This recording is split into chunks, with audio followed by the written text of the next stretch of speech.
Welcome to Unit 4, Introduction to the International Legal and Policy Framework to Address Climate Change. We will be trying to describe the UNFCCC's and its Kyoto Protocol's key goals and provisions, list the principal agencies and groups that work with the UNFCCC and the Kyoto Protocol, describe the significance of the UNFCCC and the Kyoto Protocol to both industrialized and developing nations, and examine important issues that will affect a climate change regime. First, we have to ask ourselves, what is the UNFCCC? It stands for United Nations Framework Convention on Climate Change. It's a treaty that was adopted in 1992 and went into effect in 1994. It aims to prevent humans from dangerously interfering with the climate system.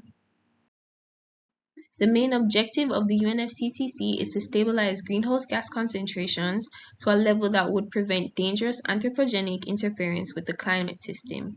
It states that such a level should be achieved within a time frame sufficient to allow ecosystems to adapt naturally to climate change, to ensure that food production is not threatened, and to enable economic development to proceed in a sustainable manner. Organizational structure of the UNFCCC. You have the Conference of Parties, which is a supreme decision-making body consisting of representatives from all member countries. It meets annually to review progress and negotiate new commitments. The UNFCCC currently has 198 member countries. You have the subsidiary bodies, which are for scientific and technological advice, and they also assist in the assessment and review of the implementation of the convention.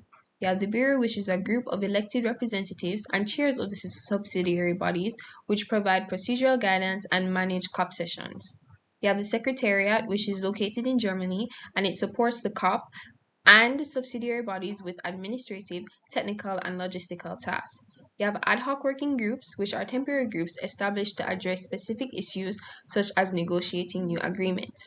And you have financial mechanisms like the Global Environment Facility, which provides funding for climate-related projects, the Green Climate Fund, which supports climate actions in developing countries, and the Adaptation Fund, which finances adaptation projects for vulnerable developing countries.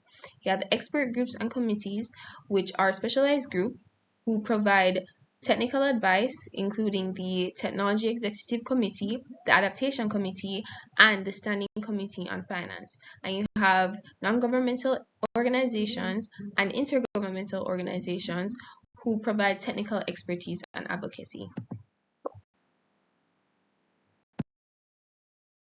Are the provisions of the UNFCCC. You have emissions trading, which allows countries to buy and sell emission allowances, creating a carbon market that incentivizes reductions where they are most cost effective. The Clean Development Mechanism, which enables developed countries to invest in emission reduction projects in developing countries and allows them to earn credits towards their own targets. This mechanism promotes sustainable development in poorer nations while helping developed nations meet their obligations. And you have joint implementation, which is similar to the Clean Development Mechanism, and it allows developed countries to collaborate on emission reduction projects in other developed countries, facilitating cost-effective compliance with their targets. These are the articles which are found on the UNFCCC's websites. So Article 5, it requires countries to develop national systems for estimating greenhouse gas emissions and removals. Article 7 establishes annual reporting obligations for greenhouse gas inventories and national communications to demonstrate compliance. And Article 8 calls for independent auditing and review of emissions data to ensure transparency and accountability. Groups and agencies associated with the UNFCCC and the Kyoto Protocol: IPCC, UNEP, WMO, GEF, and non-governmental organizations. Intergovernmental Panel on Climate Change, IPCC, provides scientific assessments on climate change. United Nations Environment Programme, UNEP, supports environmental sustainability initiatives. World Meteorological Organization contributes to climate monitoring and research. Global Environment Facility finances projects that address global environmental issues including climate change, and non-governmental organizations advocate for climate action and provide expertise in negotiations. Kyoto Protocol. The Kyoto Protocol operationalizes the United Nations Framework Convention on Climate Change by committing industrialized nations and economies in transition to limit and reduce greenhouse gases emissions in accordance with the agreed individual targets. It was introduced in 1997 and took effect in 2005. It is a legally binding agreement for industrialized nations. Goals of the Kyoto Protocol. So they have binding targets, which set binding emission reduction targets for 37 industrialized countries and the European Union, aiming for an average reduction of 5.2% below 1990 levels during the first commitment period, which is 2008 to 2012.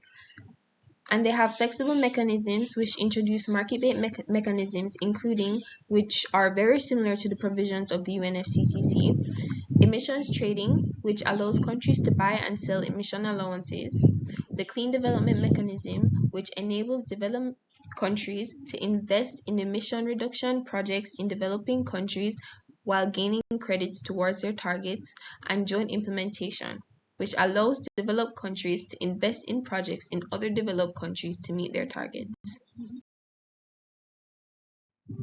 These are the provisions of the Kyoto Protocol, which are once again very similar to the ones of the UNFCCC because it is a protocol under the UNFCCC. Binding emission reduction targets. The Kyoto Protocol establishes legally binding commitments for industrialized countries to reduce greenhouse gas emissions. The countries are required to reduce emissions by an average of 5.2% below 1990 levels during the first commitment period, which is 2008 to 2012. These are the gases covered. Carbon dioxide, which is a very common greenhouse gas, methane, nitrous oxide, hydrofluorocarbons, perfluorocarbons, and sulfur hexafluoride. Flexible mechanisms, which we've already discussed, like the emissions trading, which allows countries to buy and sell emission allowances. Clean development mechanisms, which enable developed countries to invest in emission reduction projects in developing countries and allow them to earn credits towards their own targets. And the joint implementation, which allows developed countries to collaborate on emission reduction projects in other developed countries. And lastly, monitoring and reporting. The protocol mandates rigorous monitoring and reporting of emissions. They require countries to develop national systems for estimating greenhouse gas emissions and removals, establishes annual reporting obligations for greenhouse gas inventories and national communications to demonstrate compliance, and call for independent auditing and review of emissions data to ensure transparency and accountability. This is the significance of the Kyoto Protocol and UNFCCC to industrialized countries. Industrialized countries are the ones that had their industrial revolution in the 18th century. They were the first countries to come out of an agrarian society and move more into machine making and production. This is like the United States and the United Kingdom. Commitment to reducing emissions. For industrialized nations, the UNFCCC and Kyoto Protocol represent a formal commitment to address climate change by reducing greenhouse gas emissions. The Kyoto Protocol specifically imposes binding targets on these countries, requiring them to reduce their emissions by an average of 5.2% below 1990 levels during the first commitment period, which is 2008 to 2012. This obligation is based on the principle of common but differentiated responsibilities, acknowledging that these countries have historically contributed the most to greenhouse gas emissions. Technological innovation and economic transition. The protocol encourages industrialized nations to invest in cleaner technologies and sustainable practices. By participating in mechanisms like the Clean Development Mechanism, these countries can also engage in emissions trading, which allows for more flexible and cost-effective compliance with their targets. This can drive technological innovation and economic transition towards low-carbon economies. Global leadership. The commitment to reducing emissions under the Kyoto Protocol positions industrialized nations as leaders in global climate governance. Their participation is crucial for setting an example and encouraging other countries to take climate action, fostering international cooperation and accountability. The post-2020 regime. The post-2020 regime is the international climate change framework that emerged following the expiration of the Kyoto Protocol's second commitment period at the end of 2020, primarily centered around the Paris Agreement.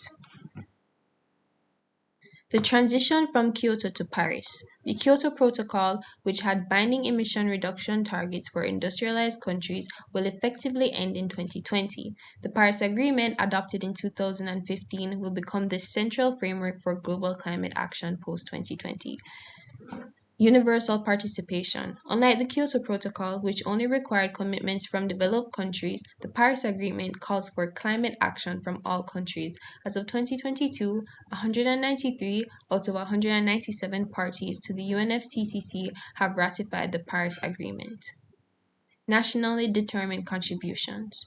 Under the Paris Agreement, countries submit their own voluntary climate action plans called nationally determined contributions. These outline each country's emission reduction targets and adaptation measures. Unlike the Kyoto Protocol, the Paris Agreement is not legally binding. Long-term temperature goals.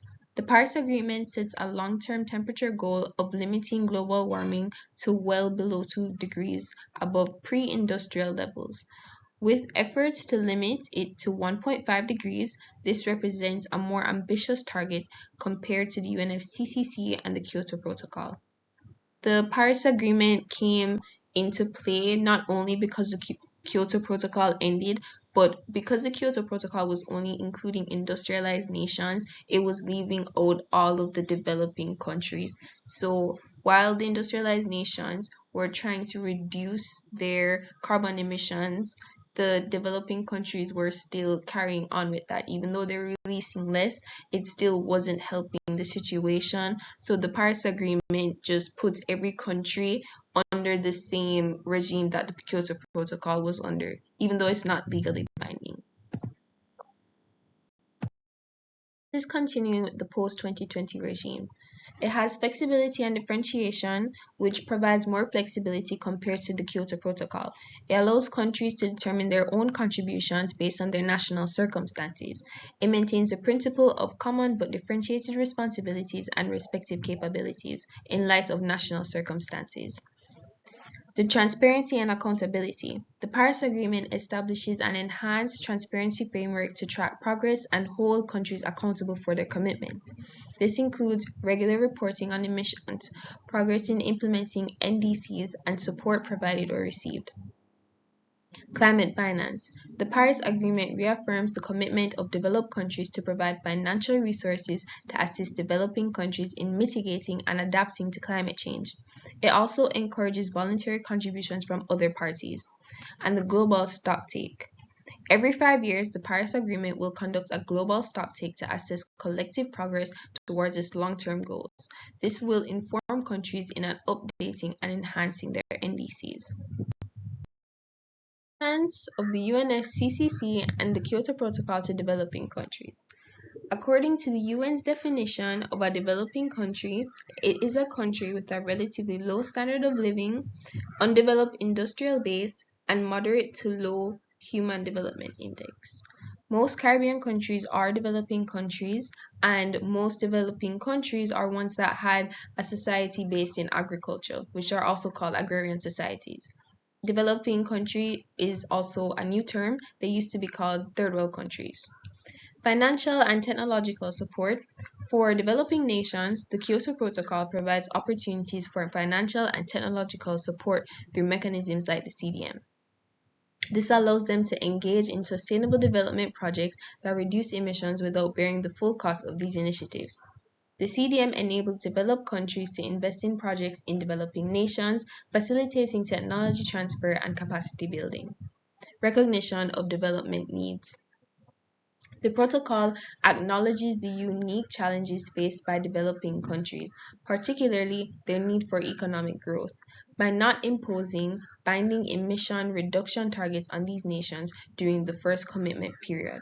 The protocol allows them to prioritize development while addressing climate change. This recognition is vital for ensuring that climate policies do not hinder economic progress. Future obligations and capacity building. While developing countries are currently not bound by emission reduction commitments, there is an exception that they may face such obligations in future agreements. The UNFCCC and Kyoto Protocol set the stage for future negotiations that may involve developing countries taking on more significant roles in global emissions reduction, contingent on capacity building and support from industrialized nations. Issues that will affect a climate change regime. Equity and fairness. The principle of common but differentiated responsibilities has been a central tenet of the climate regime, recognizing that unequal historical contributions to greenhouse gas emissions between industrialized and developing nations, balancing the need for equitable burden sharing while ensuring meaningful participation from all countries remains a critical challenge. Adaptation and mitigation. As the impacts of climate change become more severe, there is growing emphasis on the need to balance mitigation efforts with adaptation strategies. Mobilizing sufficient resources and support from adaptation in vulnerable countries, particularly small island states, is a pressing concern.